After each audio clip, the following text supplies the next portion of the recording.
Nous aimons les actes prophétiques, nous aimons les alliances prophétiques. Nous sommes dans les prophétiques et nous aimons surtout les prophètes. Chaque jour, chaque enfant de Dieu voudrait que le Seigneur lui dise qu'il va le bénir, que le Seigneur lui fasse du bien à travers des prophéties qui sont des promesses de bénédiction.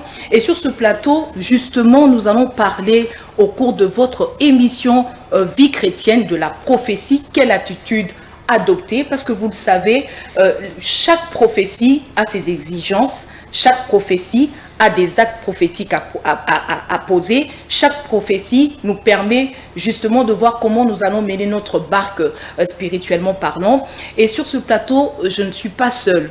Comme d'habitude, je suis avec un invité et celui qui nous a fait l'honneur de répondre à notre invitation aujourd'hui n'est plus à présenter. C'est le prophète Moïse Tabernacle Masumba. Il est responsable de Tabernacle couronné de gloire dans toutes les nations. Homme de Dieu, merci d'être sur ce plateau de Vie chrétienne. Je vous en prie, Maman Sandra. C'est toujours un réel plaisir de répondre à votre invitation et j'en suis personnellement très béni d'être là. Votre ministère se porte-t-il bien? Par la grâce de Dieu, ça va. C'est lui-même qui est le maître de sa maison et je crois qu'il est en train d'en prendre soin comme il faut. Nous, en tant qu'ouvriers, on se bat pour faire notre part selon que lui nous recommande et nous sommes en train d'avancer petit à petit. Vous êtes en train d'avancer petit à petit. Vous êtes dans les alliances prophétiques. Vous êtes prophète. 2024 est une année de grandes ouvertures. La dernière fois que nous vous avons reçu sur ce plateau de l'émission Vie chrétienne, vous nous avez dit que cette année est une année de grandes ouvertures, c'est une année de prière, c'est aussi une année où le Seigneur va positionner plusieurs. Nous sommes déjà presque à la... comme nous entamons déjà la deuxième moitié, le deuxième plutôt semestre de cette année, nous sommes en avril. Vous pouvez dire que déjà le premier trimestre de l'année a été bénéfique pour votre Église, pour votre ministère? Personnellement, je dirais oui, parce que à l'égard de voir comment nous avons commencé il y a quelques mois en arrière, puisqu'on a commencé l'implantation récemment, et voir ce que Dieu a fait jusqu'à maintenant, nous pouvons réellement dire que Dieu est fidèle quand il parle. Et nous croyons que Dieu a jugé bon que nous puissions venir en cette nette période pour fixer les enfants de Dieu autour de la prophétie et quelle attitude prendre, parce que nous-mêmes nous en sommes témoins et nous vivons les évidences de la fidélité de Dieu suivant sa parole qu'il nous annonce. Chaque lundi, vous vous réunissez pour des séances de prière, d'adoration, pour des séances de délivrance même. Oui, oui. Est-ce que vous pouvez dire que jusqu'à présent, votre ministère arrive quand même à répondre aux besoins spirituels de toutes les personnes qui vous sont proches? Exactement. De tous les fidèles. Exactement. Depuis le mois d'octobre, nous avons commencé. Et les témoignages déjà sont légion. Nous sommes surpris de voir comment le Seigneur est fidèle. Lorsque Dieu te dit pars et que tu pars réellement avec le Seigneur, tu vas te rendre compte que ça ne dépend pas de tes compétences, mais ça dépend en fait de la main de Dieu qui suit la parole qu'il te donne. Vous voyez? Et aujourd'hui, on a des personnes qui peuvent se dire qu'ils sont en train d'expérimenter ce qu'on appelle la vraie délivrance. Et par la grâce de Dieu, même à travers cette émission, on a eu à voir beaucoup de personnes qui nous ont joints. Et quand ils sont venus prier avec nous le lundi, aujourd'hui, ils sont en train de dire ce qu'ils étaient avant et ce qu'ils sont maintenant. C'est deux personnes différentes. Dans votre ministère, ce que j'ai remarqué, c'est que vous insistez sur la lecture de la parole de Dieu, la compréhension des Écritures, parce que pour vous, il ne suffit pas seulement de parler de la prophétie, il ne suffit pas seulement d'être prophète, il faut aussi nourrir les enfants de Dieu afin qu'ils deviennent le disciple. Et à ce niveau-là, les formations se passent-ils très bien? Exactement. Nous sommes en train de mettre tout le moyen en œuvre, que ce soit en présentiel ou en ligne, afin de recueillir tout le monde, afin de donner une formation très spécifique pour amener les gens dans la connaissance. Et nous avons reçu le mandat de prêcher le royaume de Dieu, qui est un message de la domination. Et on se rend compte que personne ne peut dominer aussi longtemps qu'il n'atteint pas un certain niveau de maturité de la connaissance. Dans le monde spirituel, les personnes qui ont un mot à dire, ce sont des personnes qui sont éliminées. Et ceux qui sont éliminés, ce sont ceux qui ont la connaissance. Éliminés par les Écritures. Exactement. Il faut insister. Voilà, éliminés par les Écritures. On est en plein dedans de toutes les histoires qu'on peut récupérer sur Internet pour faire, je ne sais pas moi, pour créer un buzz autour Voilà. d'un serviteur de Dieu. Donc Heureusement, il faut toujours préciser pour ne pas tomber dans ce piège-là. l'apôtre Paul est en train de dire dans Ephésiens, il demande à Dieu, il prie Dieu afin qu'il élimine les yeux de de ton nos cœur. cœurs. Alors nous travaillons à ce que les enfants de Dieu puissent acquérir cette connaissance afin que les yeux de nos cœurs soient vraiment éliminés pour que nous ne puissions pas aller à chavirer. La Bible est en train de dire que mon peuple périt parce qu'il manque la connaissance. La guerre que nous avons, c'est de ramener tous ceux qui sont avec nous, pas seulement d'acquérir la connaissance, mais de travailler continuellement pour grandir dans la connaissance, connaître un peu plus tout le jour, et Dieu est en train de nous faire du bien. Et je suis déjà en train d'annoncer aussi, le mois de juin, nous allons organiser une école prophétique. On va parler en long et en large sur le prophétique et la prophétie. Ah, j'aime ça. Donc ça veut dire que pour tous les enfants de Dieu, même les serviteurs de Dieu qui nous suivent, ils peuvent vous rejoindre en juin lorsque vous allez organiser cette semaine prophétique. Exactement. Homme de Dieu, je l'ai dit tout à l'heure, vous êtes prophète. Vous-même, vous aimez aussi le prophétique, je suppose. Beaucoup. Le prophétique vous a apporté quoi? Le prophétique m'a apporté énormément de choses parce que je me dis, c'est une arme. Le prophétique, c'est une arme. Le prophétique, c'est un moyen. Homme de Dieu, attendez d'abord. Lorsque vous dites que les prophétiques vous a apporté beaucoup de choses, je sais très bien que vous n'aimez pas généralement revenir sur vos réussites, mais là, nous sommes dans la vie chrétienne. Okay. Il y a certains serviteurs de Dieu qui ne sont peut-être pas totalement dans le prophétique, mais qui aspirent au prophétique, parce qu'on nous a, l'apôtre nous dit, il faut aspirer aux dons le meilleur. Et je crois que parmi les dons les meilleurs, il y a la prophétie. Donc, puisque nous sommes dans ça et que je vous pose cette question, ne nous dites pas seulement ça nous doit apporter beaucoup de choses avec beaucoup d'humilité. On sait que vous êtes humble, mais essayez un peu de nous dire ce que le prophétique, en tant qu'enfant de Dieu, d'abord vous a apporté. Déjà, en tant qu'enfant de Dieu, j'aimerais mettre l'emphase, c'est que le prophétique, ça part beaucoup plus loin que la prophétie, parce que le prophétique, c'est tout un univers, alors que la prophétie, c'est un département. C'est comme dans un ministère. C'est justement d'où l'importance de la question. Alors, dans le prophétique, il y a beaucoup. Et étant prophète du ministère, nous avons mandat dans le prophétique, pas seulement dans la prophétie, mais dans le prophétique. Le prophétique nous permet d'abord, premièrement, de connaître Dieu. Parce que le prophétique, c'est l'environnement de Dieu. L'environnement où Dieu travaille, opère et agit. L'environnement où Dieu fonctionne, c'est le prophétique. Alors, c'est lui qui opère dans le prophétique. Le premier avantage, il doit connaître le Dieu du prophétique. Ok. Voilà. Et la premier avantage, je dis que j'ai reçu du prophétique, c'est que les prophétiques m'aident chaque jour à connaître Dieu dans sa divinité, à le découvrir. Et dans sa diversité. Et à savoir vivre avec lui. Parce que c'est que vous devez savoir notre Dieu, on limite Dieu en étant celui qui parle. Mais or, le prophétique ne se limite pas seulement à un Dieu qui parle. Le prophétique part au-delà pour découvrir un Dieu qui agit, mais aussi un Dieu qui bouge. Ouais, Dieu n'est pas statique. Un Dieu qui enseigne aussi. Dieu n'est pas statique. Dieu n'est pas quelqu'un qui s'assoit là et puis les jours avancent. Non. Dieu, chaque temps, selon sa divinité, chaque temps de Dieu, Dieu opère un mouvement.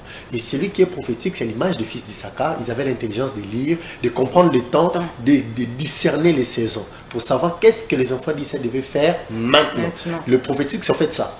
Comprendre Dieu dans ses mouvements, comprendre Dieu dans ses opérations pour savoir maintenant, Dieu veut ça, Dieu veut ceci, Dieu est là, Dieu attend ceci. Et je crois que pour ça, Dieu nous fait beaucoup de bien. Même pour ceux qui nous fréquentent, il y en a même beaucoup qui nous ont rejoints par cette émission, qui arrivent à voir leur vie commencer à s'épanouir. Je donne même témoignage d'une bien-aimée qui est en France. Lorsqu'on l'a rencontrée après cette émission, elle avait une vie qui était vraiment en train d'aller au désarroi. On l'a reçue, Dieu nous a fait grâce de voir ce qui n'allait pas et on lui a dit ce qu'elle devait faire. Et quand elle l'a fait, Dieu l'a donné un travail, elle commence à voir sa vie se stabiliser. Dieu l'a complètement guérie sans qu'on lui impose le main, juste en donnant des orientations prophétiques qui est venues de Dieu. Et des témoignages comme ça, il y en a légion. Tout chrétien peut-il accéder au prophétique? Exactement. Et c'est telle est même la volonté de Dieu. Je vais faire la différence, c'est que lorsque vous lisez le livre de Nombres, chapitre 11, le prophète Moïse est en train de mettre un vœu. Mais or, tout ce qui sort d'un prophète est prophétique. Même quand il n'a pas dit au nom de Dieu. Tout ce qui sort d'un prophète est prophétique. Même quand il n'a pas engagé le nom de Dieu. Moïse émet un vœu, il dit, si ça dépendait que de moi, puisse tout le peuple de l'Éternel être composé de prophètes. Le mot prophète qu'il utilise là-bas, ce n'est pas les mots, c'est le mot nabi. Mais nabi peut aussi être prise pour prophétique et non prophète en tant que ministère aux personnes. Donc il dit, puisse tout le peuple de l'Éternel devenir prophétique. Tout le peuple, il veut que tout le peuple dès l'éternel devient prophétique. Et quand le prophète Joël vient, pour dire la même chose, mais sous l'inspiration du Saint-Esprit maintenant, il dit que dans le dernier jour, Dieu va répandre son esprit sur toute chair, afin que vos fils et vos filles prophétisent, les jeunes gens aient des visions, le verre et des songes. Tout ça, c'est le prophétique. Pour dire que... Donc, homme de Dieu, j'ouvre un peu une parenthèse. Donc, à chaque fois que les jeunes gens ne n'ont que des songes, ça veut dire qu'ils n'évoluent pas. Non. C'est que dans le couloir prophétique, comme j'ai dit, c'est un univers qui est très vaste. Le prophétique, c'est grand, c'est vaste et c'est très profond. On aura du mal à avoir cette maîtrise totale de tous les domaines. Dieu spécifie chacun selon la grâce que le Saint-Esprit lui donne. Alors, ce n'est pas parce que celui-là ne fait que des songes qu'il est petit, que celui qui voit des visions quand il marche, ou celui qui, quand il ouvre la bouche, il parle, il annonce des oracles. Non, tous on est égaux, mais seulement que chacun a une spécificité dans la manière dont Dieu est en train de le conduire. Parce que le prophétique, c'est très vaste. C'est un peu comme la médecine. Un chirurgien ne veut pas se dire qu'il est plus grand que le pédiatre. Chacun évolue et excelle dans son couloir. Comment déclencher le prophétique dans sa vie? Déclencher le prophétique dans sa vie, il y a beaucoup de choses qu'on peut dire là-dessus, mais j'aimerais les synthétiser peut-être en 3. La première des choses, je dirais, nous devons d'abord désirer la personne du Saint-Esprit dans notre vie. Quand vous lisez la Bible, Actes des Apôtres, la Bible dit que tous ceux qui ont été remplis de l'Esprit prophétisaient ensuite. Remplis de l'Esprit, ils ont parlé en langue et ils prophétisaient. C'est venu simultanément. Et je pense que tout commence par là. Dans la Nouvelle Alliance, nous devons désirer la présence du Saint-Esprit, que le Saint-Esprit nous remplisse. Lorsqu'on est rempli de l'Esprit, on est baptisé de l'Esprit, le Saint-Esprit qui nous remplit, qui nous baptise, selon son bon vouloir, va nous donner des opérations prophétiques. C'est automatique. Tous ceux qui ont été baptisés dans la Bible ont prophétisé. Chacun selon son couloir, chacun selon sa particularité. Vous voyez? Moi, je crois que c'est la première chose. La deuxième chose, je crois que pour arriver à activer le prophétique, on doit apprendre à se connecter à celui qui opère dans le prophétique. Parce qu'il y a des choses que Dieu peut te donner directement, mais des choses que Dieu ne te donne pas. Aussi longtemps tu ne rencontres pas celui à qui il a déjà donné. Vous voyez? C'est comme Saoul quand il vient dans la Bible. Saoul... Parce que l'onction de foi est transmissible. Voilà. Saoul, Dieu veut faire quelque chose dans la vie de Saoul, mais Dieu l'amène auprès de celui qui a ce qu'il lui faut. Et je crois que de temps en temps, quand nous voulons de quelque chose, au lieu d'aller faire 50 ans en train de gêner, il faut chercher celui qui a déjà la chose, qu'il puisse te les transmettre. Mais pour qu'il puisse te les transmettre, il faut savoir quoi faire pour l'avoir. C'est même pareil que ce qu'Élisée avait fait, non? Lorsque Élie voulait partir, il ne voulait pas le lâcher. Puis finalement, Élie a compris que ce garçon a déjà compris que je dois partir. Donc, qu'est-ce que tu veux? Il lui a posé la question de savoir ce qu'il voulait qu'il fasse pour lui. Et il a dit qu'il voulait la double portion. Voilà. Alors, il faut savoir se connecter. Il faut, j'ai bien dit, savoir se connecter à celui qui opère déjà. Beaucoup de gens sont à côté de ceux qui opèrent ou qui ont la grâce, mais n'en bénéficient pas parce qu'ils ne savent pas comment l'avoir auprès de quelqu'un. La différence réside où? La différence réside dans deux choses. L'attitude du cœur, mais aussi les actes à poser. Parce que pour que je te donne ce qui m'appartient, il faut que tu puisses me faire plaisir.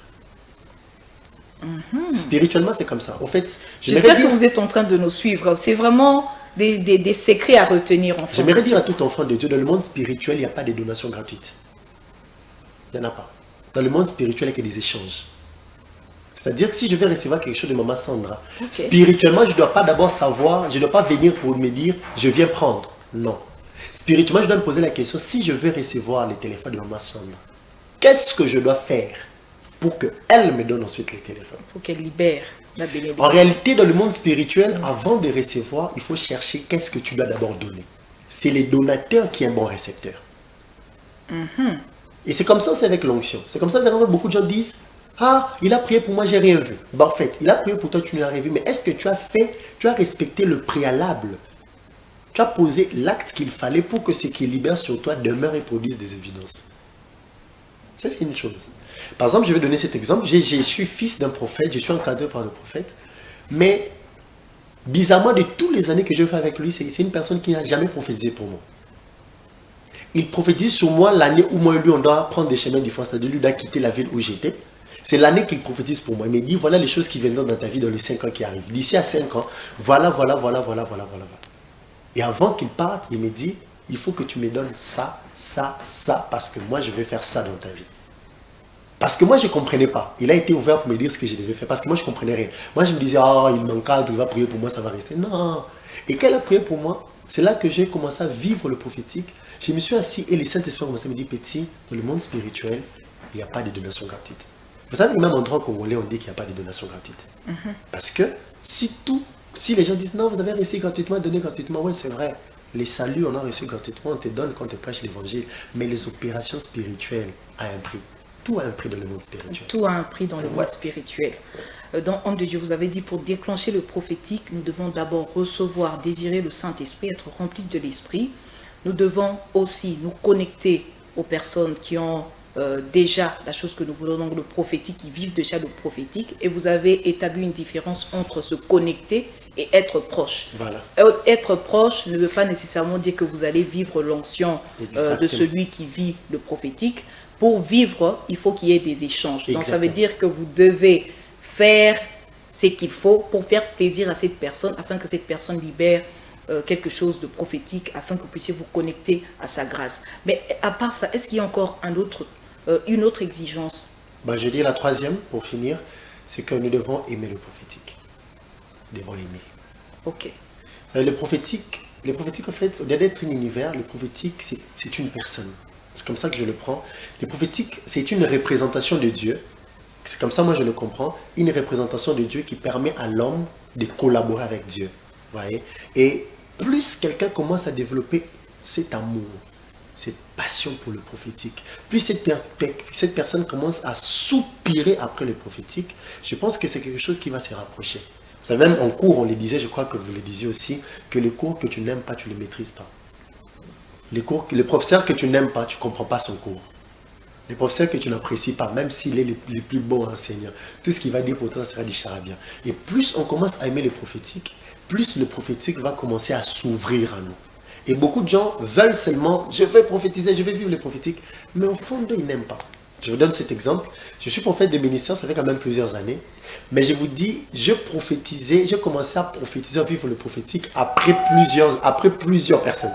C'est que les gens qui étaient même sous mon encadrement expérimentaient profondément le prophétique alors qu'ils n'étaient même pas prophètes. Et moi qui suis prophète, je ne le vivais pas. Pourquoi? Parce que au fond de moi, je n'avais pas cet amour-là. Mais quand j'ai commencé à aimer la chose, quand j'ai commencé à soupirer... Au départ, vous avez simplement répondu à l'appel de Dieu. Ouais, j'étais prophète. Moi, c'est prêcher. Bon, il m'a dit que je vienne, que je fasse quoi. Je reprends seulement présent à son appel. Venez, je vais vous prêcher l'évangile. Je prie pour vous, vous tombez sous l'onction, c'est bon. Mais le prophétique, c'était pas tout mon truc. Mais quand j'ai commencé à me dire, oh, mais attends, je suis prophète quand même. Le prophète, c'est mon domaine. Je dois quand même avoir une certaine expérience là-dessus. J'ai commencé à aimer ça. J'ai commencé à soupirer après ça. Puisque j'étais déjà dans cet environnement d'un père prophète, j'ai commencé à poser ça qu'il faut. Et j'ai été baptisé du Saint-Esprit. J'étais dans une vie de prière constante. Cet amour a commencé à manifester ses prophétiques sans que je puisse même le vouloir. Et je me rappelle même la première fois que j'ai expérimenté une dimension prophétique extrême, c'était à l'université. J'arrive devant les gens, je vais évangéliser comme d'habitude. Mais pendant que je commençais à évangéliser, j'ai vu des personnes pleurer. À chaudes larmes. Comme si j'étais tapé. Je commençais à avoir honte. Ça va dire, mais attends, qu'est-ce que je les ai dit? Et après, les personnes me disent, tu vois, tout ce que tu as dit, c'est la vie de mon père, c'est la vie de ma mère. Ma soeur est comme ça. Moi-même, je suis comme ça. Donc, tu as détaillé nos vies comme si tu vivais avec nous. Je dis, oups, je me suis dit, et bandi. Ça a commencé. Et voilà, c'est parti comme ça. C'est parti comme ça, belle expérience. Je rappelle que nous sommes en train de recevoir pour vous le prophète Tabernacle, Moïse Tabernacle Massomba. Il est responsable de Tabernacle couronné de gloire dans toutes les nations. Avec lui, nous sommes en train de parler de la prophétie. Maintenant, nous allons entrer justement dans le vif de notre sujet, prophète Emmanuel. Nous parlons de la prophétie. La prophétie. D'abord, est-ce que tout enfant de Dieu est obligé de recevoir la prophétie dans sa vie? Dire obligé, je dirais oui, parce que tout commence par la définition elle-même de la prophétie. La prophétie, c'est une prédiction des choses futures par inspiration divine. La prophétie, c'est aussi des discours émanant de l'inspiration divine qui déclarent les desseins de Dieu pour la vie d'une personne. Et je crois que toute personne qui vit sur la terre, ou toute personne qui appartient à Dieu, est tenue de connaître les desseins de Dieu. Parce que les desseins de Dieu, lorsqu'on les connaît, c'est un peu comme un canevas. Les desseins de Dieu, c'est comme des notices qui va t'aider à savoir, puisque, par exemple, je donne un exemple, puisque les desseins de Dieu pour ma vie est de devenir comme ma Sandra. une grande femme d'influence, journaliste, cadre dans la société. Du coup, personnellement, sans qu'on me dise quelque chose, je peux déjà me rendre compte que pour que je devienne comme Maman Sandra, c'est que je dois obligatoirement étudier. Je ne vais pas venir directement, je me lève un bon matin chez nous, je deviens Maman Sandra. Non, il faut que j'apprenne la communication, j'apprenne le journalisme, il faut que j'apprenne comment ça marche, les médias, comment ça fonctionne. Vous voyez, la révélation des dessins me donne déjà du coup une petite idée sur les prérequis. Qu'est-ce que moi je dois faire pour que ces dessins, que je puisse l'atteindre. Et je crois que tout enfant de Dieu a besoin de ça. C'est comme ça, la Bible est en train de dire, dans 1 Thessaloniciens, je crois, 1 Thessaloniciens 5, 20, l'apôtre Paul est en train de dire, ne méprisez pas les prophéties. Pourquoi on ne doit pas le mépriser si l'apôtre Paul consacre tout un verset qui dit, ne méprisez pas les prophéties. Point. C'est parce que ça dit une importance capitale. Si on ne doit pas le mépriser, c'est qu'on doit l'aimer, on doit comment dire, on doit le vouloir, on doit le désirer, on doit chercher à en avoir. C'est important parce que ça nous apporte à la fois une lumière qui vient nous éclairer sur le voie et les desseins que Dieu veut atteindre avec nous. Est-ce que nous pouvons calquer notre vie simplement par rapport à une prophétie? Calquer notre vie simplement par rapport à une prophétie, j'ai dit oui et non. Je m'explique. J'ai dit non parce que dans le domaine de la prophétie, il y a plusieurs variances. Ouais, il y a plusieurs modules dans le domaine de la prophétie. Du coup, je pense qu'il y a ces prophéties qui sont constructives. Il y a ces prophéties qui peuvent aussi désorienter d'une certaine façon. Si j'ai dit oui, c'est parce que je donne l'exemple de Saoul. Saoul est né de la famille de son père. Il rencontre un prophète qui lui dit, qui lui révèle les desseins de Dieu.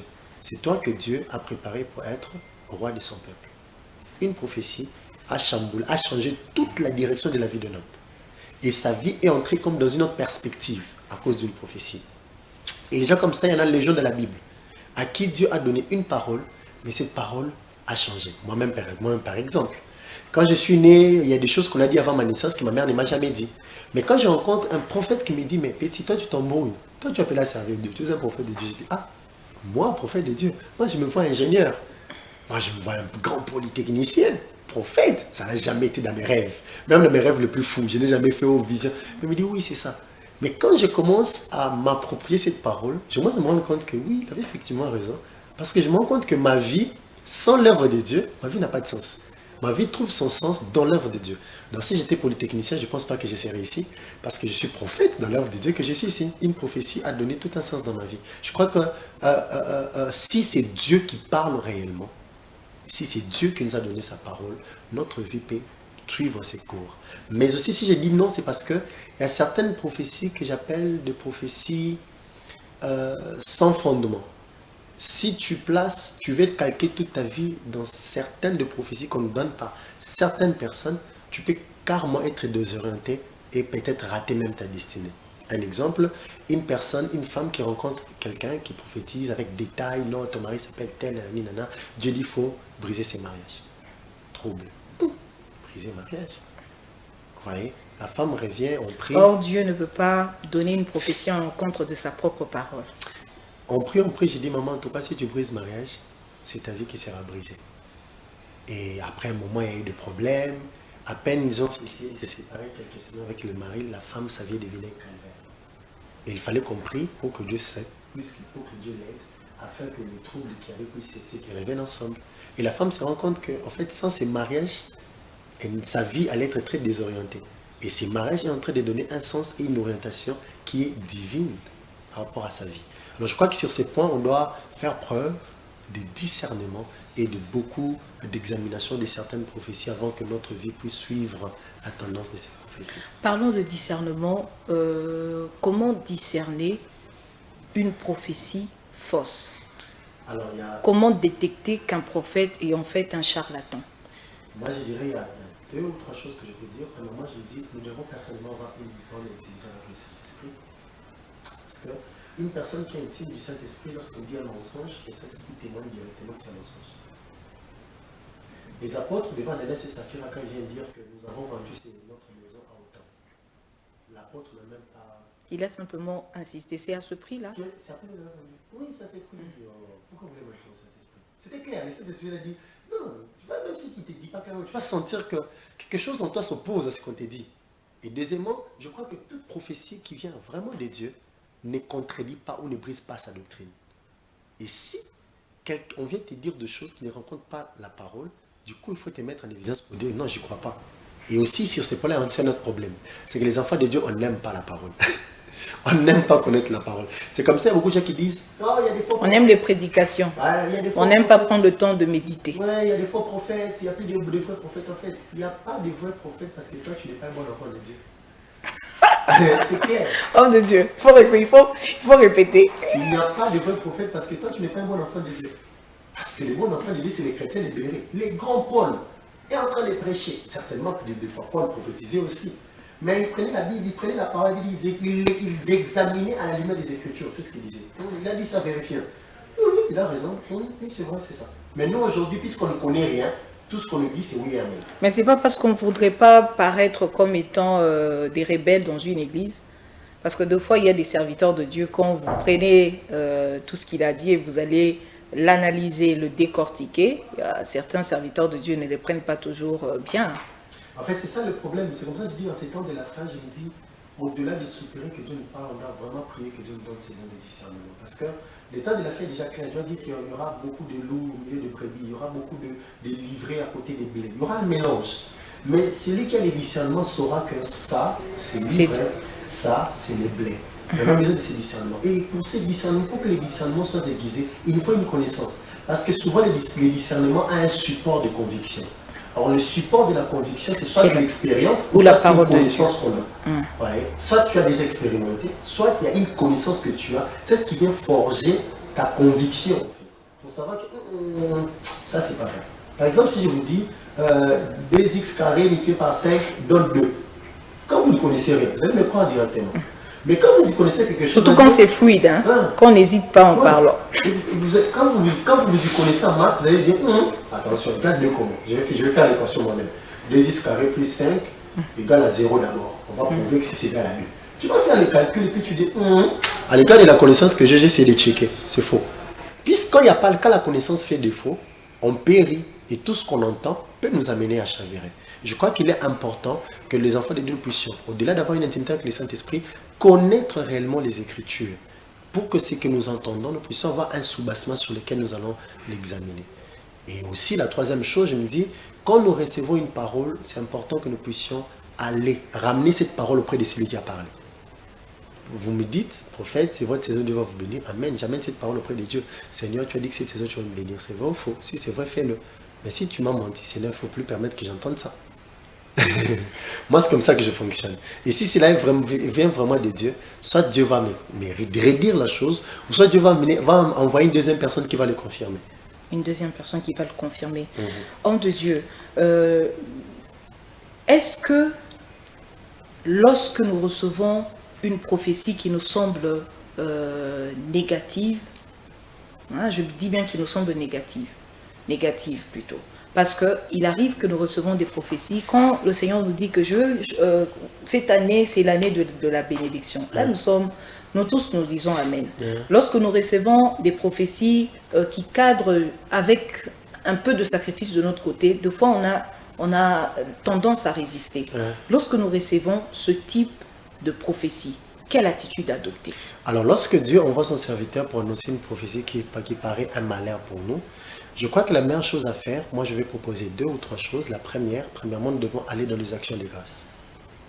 Okay. De voir les actions de grâce, pourquoi? Parce que si c'est réellement Dieu qui parle à l'égard d'Ézéchias, un exemple qui est courant, connu de tous, Dieu lui dit que prépare-toi, prépare ta maison car je vais te prendre, tu vas aller te reposer. Ézéchias dit non. Souviens-toi. Seigneur, tu vas me prendre tôt comme ça. Seigneur, pardon, souviens-toi de tout ce que je fais, garde-moi encore un peu. Dieu dit bon. Je me suis souvenu, je t'ajoute encore 15 ans. Mais qu'est-ce qui nous rassure que si cette prophétie que Dieu, la parole que Dieu envoie par son serviteur nous arrive, qui paraît mauvais pour nous, si Dieu l'ait changé, notre vie sera meilleure. Rien ne l'atteste. Mais au contraire, je crois que tout ce que le Seigneur dit ou tout ce que le Seigneur fait est bon. Et je crois que ce sont les choix de Dieu qui sont excellents pour nous. Si Dieu juge, par exemple, qu'un malheur doit venir dans notre vie aujourd'hui, à l'exemple du peuple d'Israël, ils étaient dans un malheur de 4 siècles. Attends, c'est Dieu qui les envoie en captivité pendant 400 ans. C'était des même esclaves. avant la naissance d'Isaac, Ouais. je crois. 400 ans, Dieu vous envoie asservis. 400 ans. Qui va accepter Donc, l'esclavage? avant l'ère aïeux, ils étaient déjà esclaves. Hein, on vous envoie en captivité pendant 400 ans. Attends, quand on regarde ça, on peut dire que Dieu ça va pas. C'est quel genre de Dieu comme ça? Mais en fait, derrière ça, Dieu a quelque chose qu'il voit que nous ne voyons pas. C'est-à-dire que derrière des prophéties que nous disons mauvaises, ou prophéties des malheurs, comme on aime le dire, Dieu a un dessein. Le dessein peut être soit t'es formé, t'es forgé, ou t'es brisé. Souvent, ce sont des choses qu'on n'aime pas. Les enfants de Dieu, quand il faut parler brisement, on n'aime pas ça. On n'aime pas le brisement. Or, on oublie que c'est lorsque Dieu nous brise, lorsque Dieu nous forge, nous forme, que le meilleur de nous apparaît. On ne peut pas boire le jus d'une orange si on ne le presse pas. Même l'or doit passer par le feu. L'or doit être épuré. C'est-à-dire que si certains malheurs, si on ne passe pas par certaines circonstances, le meilleur que Dieu a investi en nous n'apparaîtra pas. Et du coup, je pense que si Dieu dit que Ézéchias, je vais te prendre, alors prépare-toi à partir. Qui sait, peut-être que ton départ laissera une histoire incontestée sur la terre. Qui sait, peut-être ton départ va libérer une autre saison sur la terre. Mais je crois qu'on doit avoir l'attitude des actions de grâce pour accepter ce que Dieu dit, comme Marie qui dit qu'il me soit fait selon ta parole. Humblement, j'accepte que Dieu fasse comme il veut. On doit l'accepter parce qu'on sait toujours que tout ce qui nous réunit avec Dieu, c'est notre relation de confiance. Si Dieu dit qu'il va, par exemple, me prendre maintenant, je dis, ah, gloire à Dieu.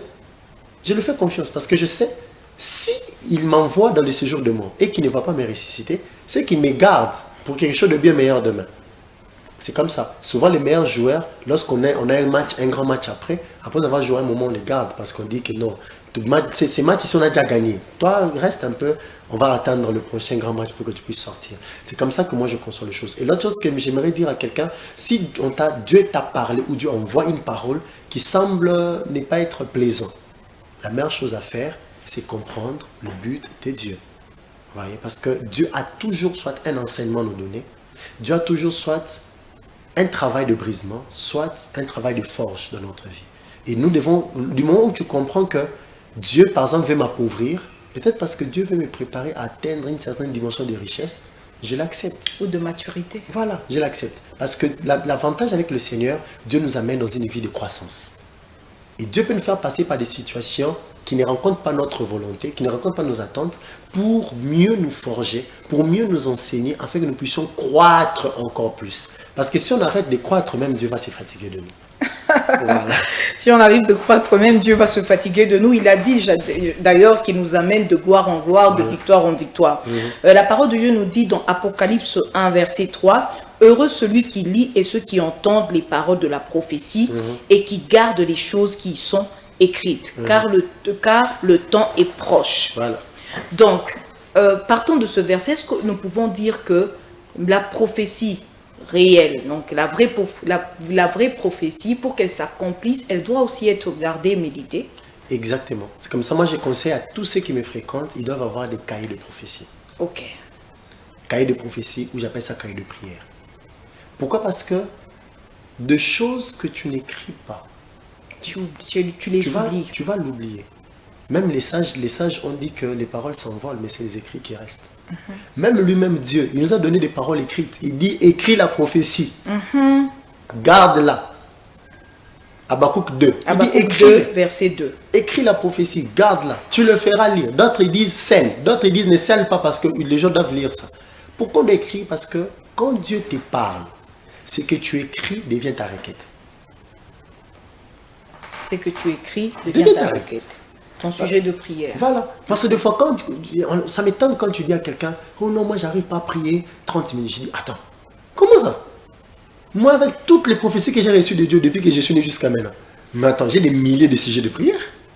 C'est que chaque prophétie que je reçois de Dieu, tant que ce n'est pas encore accompli, c'est mon sujet de prière. Se transforme en prière. Oui, c'est mon sujet de prière. C'est-à-dire que j'ai des milliers de sujets de prière où quand il suffit que je prenne une minute pour chaque sujet, je peux avoir plus de 1500 minutes de prière. Et là, ça fait des jours et des jours de prière comme ça. Vous voyez? C'est pour ça que je me dis, c'est important quand on te parle, il faut directement écrire. Si tu ne sais pas écrire, là, enregistre même. On a des smartphones. Pour que tu puisses au moins garder ce qu'on t'a dit. Et quand ça s'accomplira, tu vas te rappeler pour dire, ah, ça s'est accompli selon que cela a été dit. Même Jésus, dans les évangiles, plusieurs fois on dit, Jésus a fait ceci pour accomplir ce qu'a dit le prophète Ésaïe. Jésus a fait ceci pour accomplir ce qu'a dit le prophète Ézéchiel. Pourquoi il fait ceci? Parce que le prophète avait dit. Mais s'il n'avait pas écrit, comment on allait faire référence? Et j'aimerais aussi dire, le parole prophétique que tu écris, lorsque cela s'accomplit, c'est une preuve de la fidélité de Dieu. Et de son amour. Et de son amour pour toi. Mais aussi c'est une preuve de maturité de ta propre vie. Et ça forge même ton témoignage. Parce qu'aujourd'hui, si je dis, maman Sandra, est-ce que vous avez les prophéties de janvier? Ah oui, je l'ai écrit dans mon téléphone. Quand ça s'accomplit, tu vas dire à ton enfant, tu vois ces prophéties ici, Dieu m'a parlé en janvier. J'ai vécu ça au mois d'avril. Tu vois comment Dieu est fidèle. Il faut croire à ces dieux. C'est comme ça même Gédéon dit, il pose la question à l'ange, il dit, où sont passés tous les prodiges que nous ont racontés nos pères? Ça dit que le père de Gédéon, ils avaient des paroles prophétiques récits de Dieu, auxquels ils ont vu l'accomplissement. Et ils en ont raconté. Pas des fables. Ils ont raconté à leurs enfants comme des témoignages. Et les enfants ont gardé ça comme une arme. Imagine, ils disent ça contre Dieu. Sinon, tu dis que je suis vaillant en remettant. Où sont passés tous ces prodiges? Tu as visité nos pères, tu as fait ceci, mais nous, tu nous laisses souffrir. Comment ça? C'est que si tu les as dit, tu as accompli. Fais aussi avec nous. Et Dieu dit, ok, c'est toi que j'envoie maintenant. C'est toi l'acteur par qui je vais passer pour accomplir la délivrance. C'est très important. C'est très important. Homme de Dieu, on reste toujours dans les attitudes à adopter. Lorsqu'on reçoit une prophétie, qu'elle soit bonne selon nous ou mauvaise, selon nous toujours. Voilà. Parce que la prophétie, lorsqu'elle est inspirée de Dieu, c'est la prophétie. Donc on ne peut pas nécessairement dire que c'est une bonne prophétie ou bien c'est une mauvaise prophétie. Exactement. Mais en tant qu'humain, dans cette dimension humaine, dans notre humanité, c'est vrai que quand on te dit que tu vas mourir, c'est quand même quelque chose qui peut te chambouler. Quand on te dit que tu perdras telle ou telle autre chose, c'est quelque chose qui va te chambouler. Parce que je me pose toujours la question, si Job, le Seigneur lui avait dit, lui avait révélé qu'il allait tout perdre, sauf sa femme, est-ce qu'il allait être dans cette attitude-là qu'il avait adoptée? Maintenant, parmi les exigences, donc j'en viens, je suis en train d'arriver. Okay. Parmi les exigences, est-ce que nous pouvons dire que on vit les réalisations de la promesse que quand, surtout des bonnes promesses, que quand on se conforme à la parole de Dieu? Est-ce qu'il est possible de vivre ces réalisations seulement parce que Dieu a décidé de faire grâce? Parce qu'il est celui qui nous fait grâce avant tout. Ben, c'est que sûr, oui, parce que vous savez, Dieu, il a une dimension que j'appelle une dimension souveraine. Vous savez, Dieu étant un bon investisseur et Dieu étant un bon acteur sur le terrain, Dieu a des intérêts. Il y a des choses que Dieu peut accomplir dans notre vie, pas seulement parce qu'on s'est conformé aux attentes, mais seulement parce que Dieu a des buts à atteindre, soit avec nous, ou soit indirectement par nous pour les autres. Vous voyez? Et je donne l'exemple de roi Assyrus à l'époque. Dieu l'appelle même mon serviteur. Mon serviteur. Pourquoi? Parce que Dieu a des intérêts. Darius, Dieu a vu les intérêts qu'il a dit non, ces personnes, ils n'ont pas cru en moi directement. Mais du moment où ils ont une petite confiance envers mon peuple, ce sont des éléments que je peux utiliser pour que le but que je vais atteindre de la construction du temple de Zorobabel puisse être atteint. Et c'est comme ça que Dieu peut manifester son amour et sa grâce pour accomplir certaines paroles. Mais de manière la plus générale, je suis de ceux qui croient et je demande toujours aux gens, lorsque tu rencontres un prophète qui te prophétise, il est important, s'il ne l'a pas dit, de poser la question de savoir quelles sont les directives. Vous voyez? Parce que je me dis, toute prophétie mature a des directives, a des orientations. C'est-à-dire, c'est qu'il faut comprendre avec la prophétie. Mais si c'est à l'église, comment vous faites pour le faire? Alors, il faut voir l'homme de Dieu. Après, c'est comme ça, il y a des consuls, des entretiens. Mais si ce sont des serviteurs de Dieu qui sont, comment je peux dire, difficilement atteignables, comment on arrive à ça? Soit, je vais vous recommander d'aller chercher votre encadreur, parce que je crois que le Dieu qui parle est le même Dieu que nous avons tous. Et s'il a parlé avec l'autre sans orientation, l'autre peut entendre la prophétie et se connecter par le Saint-Esprit et te dire, ah, comme on t'a dit ça, c'est qu'en ces temps ici, il faut faire ça. Je vous donne un exemple plus clair. La prophétie, c'est comme un climat. Lorsque Dieu parle d'Ésaïe 55, il dit, de la même manière, la pluie et la neige tombent sur la terre, arrose la terre, la féconde, donne la semence aux semeurs et tout, ainsi l'année de ma parole. La prophétie ne retourne jamais à moi sans avide. avoir produit. Avide. Qu'est-ce qu'il faut comprendre? C'est que la prophétie, en fait, ça a une dimension de climat. Chaque climat a des exigences. Vous voyez? Je ne vais pas aller là où il y a l'hiver et je m'habille en singlet. Je suis mort. J'aurai la pneumonie. Ah oui, il y a des moins 1 degré. L'hiver, les climats de l'hiver m'imposent des prédispositions. M'imposent, en fait, une façon de faire et de vivre pour que les climats ne puissent pas être nuisibles à ma vie. Et quand une prophétie est donnée, la prophétie vient imposer dans notre vie un climat. Et aussi longtemps qu'on ne comprend pas, on n'a pas les directives, les exigences de ces climats, on peut carrément passer à côté. On peut passer à côté. Voilà. Des grands dangers que les enfants de Dieu, comment je peux le dire de manière un peu plus simple, pour tout enfant de Dieu qui veut vivre l'accomplissement de la prophétie au moment fixé par Dieu, qu'est-ce qu'il doit nécessairement faire? Okay. Pas de temps en temps faire, okay. Nécessairement faire. Ce qu'il doit nécessairement faire... Pour le vivre dans le temps. Ce qu'il doit nécessairement faire, j'ai essayé d'écrire 2 ou 3 choses. J'en ai écrit 7, mais je vais les résumer peut-être en 3 ou en 4. La première des choses, c'est qu'il faut avoir la foi en ce que Dieu te dit. Donc il faut croire. Il faut croire en ce que Dieu te dit. C'est comme ça que Dieu est en train de dire, mon juste vivra par la foi. Vivre par la foi, c'est au fait... Mais s'il se détourne, je prends pas plaisir en lui. On a besoin de cette vie de foi à l'égard de ce que Dieu dit. Comment une femme qui est vierge peut croire qu'elle va enfanter sans connaître un homme? Ça, il ne faut qu'avoir la foi pour comprendre, pour savoir que ça va s'accomplir.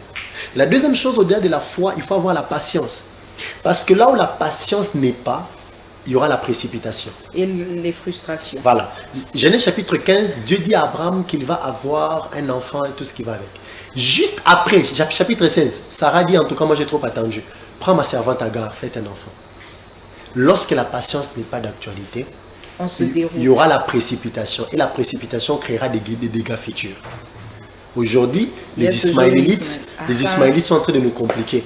Pourquoi? Parce qu'à cause de la précipitation. Je crois qu'au-delà de la foi, on doit développer la patience. Même la Bible dit, le preuve de votre foi produit la patience. Et un cœur patient, obligatoirement, va manifester ce que moi j'appelle la fidélité. La fidélité, c'est au fait la constance et la persévérance. C'est Dieu qui a parlé. Pour que l'accomplissement de ce que Dieu dit ne se fera jamais loin de Dieu. Okay. Si c'est Dieu qui m'a parlé, c'est que l'accomplissement de ce que Dieu m'a dit ne se fera jamais en dehors de Dieu. C'est en lui ont été faites toutes choses. En lui ont été faites toutes choses, par lui et pour lui. Si c'est par Dieu la parole a été libérée, c'est que c'est en Dieu que cette parole s'accomplira. Du coup, je dois être constant dans la présence de Dieu. Je dois être persévérant dans tout ce que je fais. C'est-à-dire que tout ce que je faisais avant, je dois garder cette constance et cette persévérance dans ma vie de prière, ma vie de méditation, ma vie de la sanctification. Je dois rester persévérant et constant dans cette vie-là. Beaucoup de gens, quand on donne une parole prophétique comme ça, ah, moi j'ai dit que je serai millionnaire avec l'année pour moi. Pas dormir calmement. Il dit, ouais, c'est bon, on a déjà parlé. Non, il faut que tu restes constant. Or, même lorsque Élie avait décidé qu'il ne tombe pas de pluie. C'était Élie, non? Oui, oui. Hein? À un certain moment, il avait dit au roi, je suis en train, vas-y, il va pleuvoir. Ah. Mais lui, il est monté. Il est monté pour persévérer. Pour prier. Il a persévéré. Et en priant, il s'est fait accompagner de son collaborateur. Donc, à tout moment, après avoir prié, il demandait à son collaborateur comment se présente le ciel. Donc, ça veut dire qu'il y a toujours des exigences lorsque nous recevons une prophétie. Donc, vous en avez énuméré 4. Vous avez dit que vous avez réduit 7. Est-ce que rapidement vous pouvez également nous donner les 3 autres qui restent? Je parlais de la foi, la patience, la constance et la persévérance. Aussi, les actions de grâce. C'est très important. Vous savez, quand Dieu vous dit qu'il va faire telle ou telle autre chose dans votre vie, je crois que la meilleure attitude qu'on doit avoir, c'est celle de rendre grâce à Dieu. Bénir Dieu, pas parce qu'il a fait, bénir Dieu parce que tu crois qu'il fera ce qu'il a dit. C'est très important. Je me dis, c'est une marque de foi. Imaginez que Dieu dit par exemple à une femme, je te donnerai des enfants. Cette femme dit, ok. Elle commence à bénir Dieu, Seigneur, merci pour ma fille Uriel. Elle n'a pas encore l'enfant, mais dit, je te bénis déjà pour ma fille Uriel. Il y a des femmes comme ça, Dieu lui dit, je te bénirai avec un enfant. Elle part déjà faire les lights, elle garde à la maison, elle apprête déjà la chambre. Et qu'elle entre là-bas chaque jour pour dire, Seigneur, merci pour l'enfant que tu m'as donné. Ça, c'est une dimension de foi surnaturelle. C'est ça, en fait, la puissance des actions de grâce. Les actions de grâce nous rapprochent des accomplissements. Nous rapprochent de l'accomplissement. Et l'autre chose, c'est que c'est le service divin. on doit demeurer dans le service de Dieu afin que la prophétie puisse s'accomplir. Et la dernière chose que j'aimerais dire, on doit éviter le péché. On doit éviter toute forme on doit éviter de transgresser en fait la loi de Dieu. Okay. Le Dieu qui veut accomplir sa parole dans ta vie, il faut que tu sois en accord avec lui. Dieu est saint, il faut que nous aussi nous puissions nous sanctifier. Dieu est saint, nous devons nous aussi nous sanctifier. Et aussi, j'aimerais finir, je voudrais préciser, Israël a fait 40 ans dans le désert, pas parce que Dieu l'a prédit, mais c'est parce qu'eux ont péché qu'ils sont restés longtemps dans le désert. Donc le péché retarde l'accomplissement. Plus on est têtu, plus l'accomplissement prendra le temps. Homme de Dieu, nous sommes déjà à la fin. C'est vrai que c'est vraiment un vaste sujet. On en a parlé en 2023, on en parle en 2024, on en parlera encore en 2025. Exactement. Pourvu que Dieu nous prête vie. Nous sommes à la fin, mais nous avons des enfants de Dieu qui sont en train de nous suivre. D'autres même se sont dit, cette prophétie-là, je ne pense pas qu'elle venait des dieux. À ces enfants de Dieu, qu'est-ce que vous dites en tant que prophète? En tant que prophète, j'aimerais dire une ou deux choses. La première, c'est que dans le monde spirituel, est-ce que moi j'appelle l'esprit des retards. La parole dit qu'Israël doit sortir à 400 ans. La prophétie était claire. Ils seront en captivité pour 400 ans. Juste la 400e année, Israël doit être libre. Mais bizarrement, Israël est sorti à 430 ans. 30 ans de retard. C'est-à-dire qu'il y a toujours un esprit de retard qui vient se mettre au-devant de nous pour retarder certains accomplissements. Et comment briser cet esprit de retard? Et lorsque Dieu libère une prophétie, ça nous exige à ce que nous puissions être éveillés. C'est comme ça que la Bible, Jésus est en train de dire, veillez et priez. Afin que vous ne soyez pas surpris. Quand une prophétie nous est donnée, c'est une alarme que Dieu nous donne pour que nous puissions veiller et prier intensement et repousser cet esprit de retard, que cela ne puisse pas nous atteindre. L'esprit de retard peut passer par nos œuvres, nos actes, par notre conduite pour nous avoir. Mais nous devons rester éveillés, nous devons rester en prière pour que l'esprit de retard, peut-être qui a retardé ta prophétie, ça fait 10 ans, 20 ans, ça ne s'accomplit pas, que cela puisse se manifester. Et la deuxième chose que j'aimerais dire à quelqu'un, j'aimerais dire à quelqu'un que le Dieu qui parle, il est fidèle pour accomplir tout ce qu'il dit. Romains chapitre 3, versets 3 à 4, j'aime beaucoup ces versets. Est-ce que parce que quelques-uns n'ont pas cru, leur incrédulité annule-t-elle la fidélité de Dieu? Loin de là. Mais dans tout cela, que Dieu soit reconnu pour vrai et que tout homme soit reconnu pour menteur. Car il est écrit, afin que tu sois trouvé juste dans tes paroles. Voyez, Dieu est juste et quand Dieu parle, il accomplit toujours ce qu'il faut. Et la dernière chose, je me dire à quelqu'un, c'est les moments. Si tu as beaucoup de prophéties que tu as reçues de Dieu, il faut que tu te fasses accompagner. Beaucoup des enfants de Dieu aujourd'hui, j'en rencontre beaucoup. Non, moi j'ai pris à la maison, moi j'ai pas d'encadreur. Frères et sœurs, on a besoin d'accompagnement. Même David avait un Samuel, Saoul avait Samuel. Même les grands apôtres Paul, il avait un Ananias. Il avait Pierre qu'il reconnaissait pour mentor. On a besoin toujours d'un accompagnement, des gens qui peuvent nous booster, des gens qui peuvent nous soutenir pour que nous puissions vivre les desseins de Dieu. Ainsi, nous ouvrons nos portes, nos cœurs et nos bras pour accueillir toutes les personnes qui ont besoin d'être boostées, encouragées, soutenues, tous ceux qui ont besoin qu'on intercède pour eux, pour que ce que Dieu a dit, ce que Dieu prévoit pour eux, puisse s'accomplir. Nos portes sont ouvertes, que ce soit de loin ou de près, nous proposons notre aide parce que ça fait partie de notre ministère, celle d'accompagner des gens à vivre la main et la fidélité de Dieu. Alors pour tous ceux qui ont besoin de cet accompagnement, ils n'auront qu'à nous faire signe par ces médias ou à nous joindre par nos contacts pour que nous puissions leur proposer notre aide. Et je crois que l'accompagnement spirituel de quelqu'un qui est déjà dans le domaine est d'une importance capitale pour que nous puissions vivre ce que Dieu veut faire dans notre vie. Merci beaucoup, homme de Dieu. Je vous en prie. J'espère que vous n'allez pas vous fatiguer de venir chaque fois que nous allons avoir besoin de vous pour des éclaircissements, toujours par rapport à la parole de Dieu et par rapport à tout ce que les enfants de Dieu vivent au quotidien. Nos cœurs et nos bras sont toujours ouverts. Que ce soit la nuit ou le jour, nous allons toujours courir. Et je profite à dire à toutes les personnes qui nous suivent aussi, qui veulent entrer en contact avec nous, on n'est pas difficile à voir, on est facilement, ils peuvent nous atteindre, soit de venir tous les lundis à venir Petit numéro 9, Gombe Sosimat, ou carrément nous joindre au plus 243 89 00 86 227, plus 243 89 00 86 227. On va les recevoir et les orienter par la grâce de Dieu.